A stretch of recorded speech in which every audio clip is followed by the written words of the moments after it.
about that goal. The people of Libya are not asking for foreign troops on the ground. They are committed to doing what is necessary. But they do need the tools to prevent the slaughter of innocents on Libyan streets. And I believe that the global community cannot be on the sidelines while airplanes are allowed to bomb and strafe. A no-fly zone is not a long-term proposition, assuming the outcome is what all desire, and I believe we ought to be ready to implement it as necessary. It is clear that we are living through one of the most important transformations in the history of the modern world. Some have likened the wave of protests sweeping the Middle East to the revolutions of 1848, which changed Europe's political landscape forever. And there is no doubt that the events of this year will be studied for decades to come.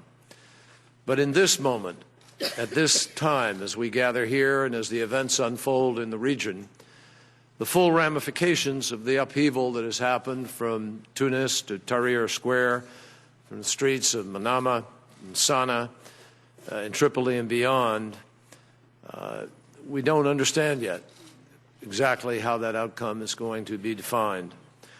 What we do know is that this is a time of great challenge, particularly for the people there, but also for people in other countries with interests and with families and connections there. Events this powerful demand a powerful response. Our commitment now to the ordinary people who are risking their lives to win human rights and democracy will be remembered for generations in the Arab world. We have to get this moment right. We are working here in the Senate with colleagues on both sides of the aisle to create a package of longer-term financial assistance. As contrary as some might think that is in the context of our budget today, which we will discuss, it is, in fact, an imperative because it is key to helping to turn the new Arab awakening into a lasting rebirth.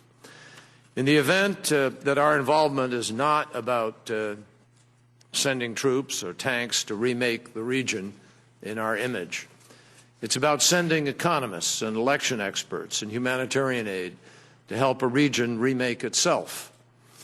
We have not yet worked out any numbers or details, and obviously we'll work with the administration. But I am convinced that a significant financial commitment by the United States to assist in this monumental and uplifting transformation is key to its long-term outcome and to our relationship to it. We're being called upon to forge new relationships in a part of the world that has been and will remain vital to our national security. And we've been given the opportunity to demonstrate conclusively to the young men and women of the Muslim world and beyond that al-Qaeda's belief that change requires violence and radicalization is just plain wrong. In fact, that is one thing that really stands out in the events of the last 6 weeks or so. The Arab awakening is an unambiguous repudiation of al-Qaeda's poisonous doctrine. We now have one of history's greatest opportunities to affirm the universal appeal of democratic values to people across cultures and across religions, and to encourage an entire region to move towards reform and away from violence. Now, as I mentioned, and the Secretary knows this better than anyone, we all understand we face a budget crisis in our own country.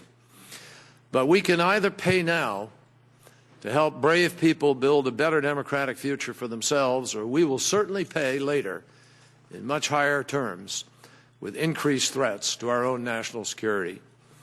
The budget that we're here to discuss this morning lays the foundation for our ability to fulfill our responsibilities to the American people and our responsibilities on a universal basis to people that keeps faith with our values.